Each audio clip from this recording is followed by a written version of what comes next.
ముఖ్యమైన విషయం సార్, ఇవాళ పీసీసీ చీఫ్గా షర్మిల నియామకం ఉత్తర్వులు కొద్దిసేపు క్రితం ఏఐసీసీ జారీ చేసింది. ఆమె కూడా అటు ఏఐసీసీకి, గిడుగు రుద్రరాజుకి, తర్వాత ఏపీలో ఉన్న సీనియర్లకు కూడా ఆమె ఒక ట్వీట్ కూడా చేసింది. మీ అందరి సహకారం కావాలి, అందరి సహకారంతో నేను ఏపీలో కొత్త అడుగులు వేయబోతున్నానని ఒక ట్వీట్ కూడా చేసింది. షర్మిల నియామకం అంటే ఎప్పటించో చర్చ వస్తుంది. ఇవాళ అధికారికంగా నియామక ఉత్తర్వులు కూడా వెలువడ్డాయి. కాబట్టి షర్మిల నియామకం ఏ మేరకు అక్కడ రాజకీయాల్లో కొత్త చర్చకు దారితీస్తుంది? అంటే ఇంకొక కొత్త, ఇందాక మీరు అన్నట్టుగా ఇంకో కొత్త వేదిక. ఇప్పుడు ఉదాహరణకు బీజేపీ వ్యతిరేకత, లౌకిక తత్వం, ప్రత్యేక హోదా ఇట్లాంటివి ఏపీలో ఎజెండాలుగా లేవు. ఆ విషయాల్లో మూడు ప్రాంతీయ పార్టీలు ఇంచుమించు ఒకటే వైఖరితోనే బీజేపీకి అనుకూలంగా ఉన్నాయి. ఇప్పుడు మొదటిసారిగా బీజేపీకి వ్యతిరేకత, లౌకిక తత్వం, ప్రత్యేక హోదా, విశాఖ ఉక్కు ఇట్లా రాష్ట్ర అజెండా ఒకటి, జాతీయ అజెండా ఒకటి ఏపీలో రాబోతుంది. ఇప్పుడు వస్తుంది షర్మిల వచ్చిన తర్వాత. మూడోది, షర్మిల ఇప్పటివరకు జగన్ చెల్లెలు, రాజశేఖర రెడ్డి కూతురు అన్న తెలంగాణలో ఆమె రాజకీయం చేసినప్పుడు ఆమె నామకార్థపు పాత్రధారి తప్ప ఆమె ఇక్కడేమీ ఒక ప్రభావశీలమైన పాత్ర ఆమెకు లేదు. సరే, తను మిలిటెంట్గా వెళ్ళి బస్సు ఎదుర్కోవటము, మాట్లాడడం చేస్తుండొచ్చు, క్రూసేడ్, కానీ రాజకీయ పాత్ర ఏమీ లేదు.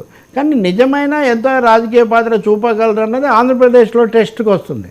తెలంగాణలో ఆమెను ఎవరు సీరియస్గా తీసుకోలేదు, తీసుకునే అవకాశం కూడా లేదు. కానీ ఆమె తను వ్యక్తిగా ఎస్టాబ్లిష్ చేసుకున్నారు.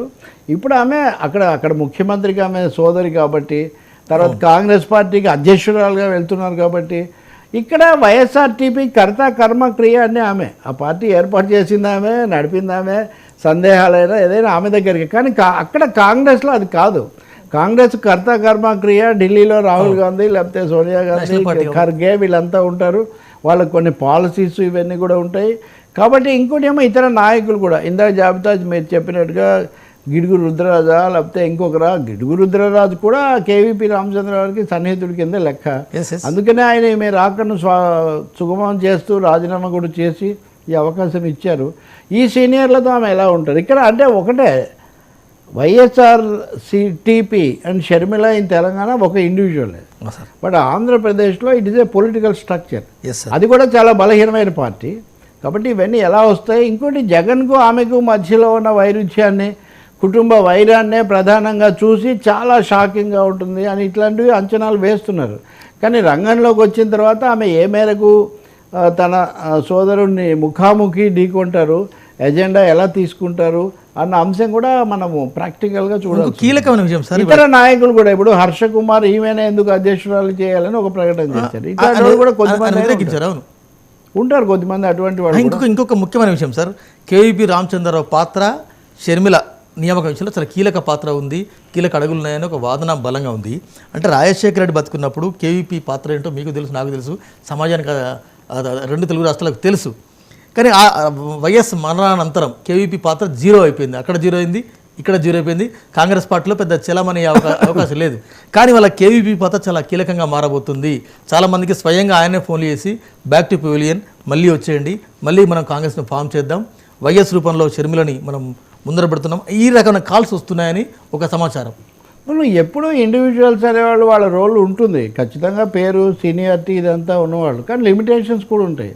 నన్ను జగన్ రాజకీయ ప్రవేశం చేస్తున్న రోజుల్లో అడిగేవాళ్ళు, కేవీపీ చాణక్యుడు లాంటి వాడు కదా అని. చాణక్యుడు నిజమే, చంద్రగుప్తుడే కదా యుద్ధం చేయాల్సింది. కాబట్టి కేవలము చాణక్య నీతి ఒకటే ఇక్కడ సరిపోయే పరిస్థితి కాదు.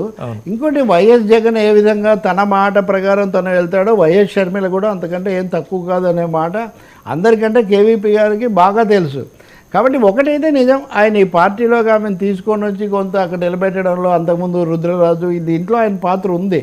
కానీ ఇప్పుడు ఆయన చాలా క్రియాశీల పాత్ర తీసుకొని ముందుకు వస్తారా లేదా అనేది మనం చూడాలి. ఇంకా మూడో విషయము, ఉండవల్లి అరుణ్ కుమార్ అయినా ఇంకొకరైనా వీళ్ళు సీనియర్ నాయకులుగా కొంత బాధ్యతల నుంచి తగ్గి కొంత హితబోధ, శ్రేయోభిలాషులు ఈ స్థానంలో ఉన్నారు. కానీ వైఎస్ఆర్ పార్టీలో టికెట్ రాకపోవడం వల్ల, లేదా జగన్ తమను పట్టించుకోలేదనో బయటకు వచ్చేవాళ్ళు ఇప్పుడు షర్మిల దగ్గరికి వస్తారు.